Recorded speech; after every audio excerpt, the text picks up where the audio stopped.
જય દ્વારકાધીશ, જય ગૌ માતા. હું હાર્દિક વાયડા, સુરભી માધવ ગૌ સેવા ધામ તેમજ દેવભૂમિ દ્વારકા ગૌરક્ષા સેવા પરિવાર.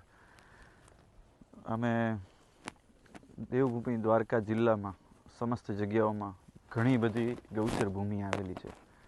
તેમ છતાં પણ ગૌ માતાની જે અત્યારની સ્થિતિ છે એ આપણે સર્વે જાણીએ છીએ કે ઉફાળા અને પ્લાસ્ટિક ખાવા પડે છે. કે ગૌચરની જે તે જગ્યાઓ આવેલી છે એની ઉપર લોકોએ કબજા કરેલી છે પોતાના સ્વાર્થ માટે, પોતાના વેપાર માટે, પોતાની ખેતીવાડી માટે, મકાન માટે. પણ એમાંથી ગૌ માતા માટે એ લોકો કંઈ કરતા ગૌચરના જે દબાણો છે એ દબાણોને તાત્કાલિક ધોરણે હટાવવા માટે 20 તારીખે એક મહાસંમેલનનું આયોજન કરેલું છે, જેમાં દેવભૂમિ દ્વારકા સમસ્તના ગૌશાળાના લોકો તો આવશે, ગૌપ્રેમીઓ તો આવશે, પણ સમસ્ત હિન્દુ એ લોકો બધા આપણા બધા માટે ગૌ માતા માતા છે.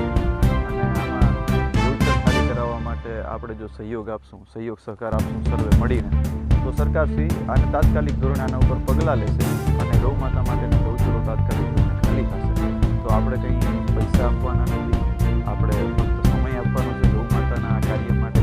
તો હું સૌને નિવેદન કરીશ કે 20 તારીખે મોટી સંખ્યામાં સમસ્ત હિન્દુઓ ખંભાળિયા મુકામે હાજર રહે. કલેક્ટરશ્રીને આપણે આવેદન આપવા જવાનું છે.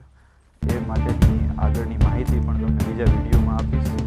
ગૌચર છે જે ભૂમિ, ગૌચર ભૂમિ એવી ભૂમિ હોય છે કે પહેલાંના સમયમાં જ્યારે કાયદા કાનૂન હતા તો કોઈ મોટો અપરાધ કોઈ માણસ ગામમાં કરતો, એ અપરાધીને ગૌચર ભૂમિની બાજુમાં રહેવા માટેનું મકાન આપણે જમીન આપતા.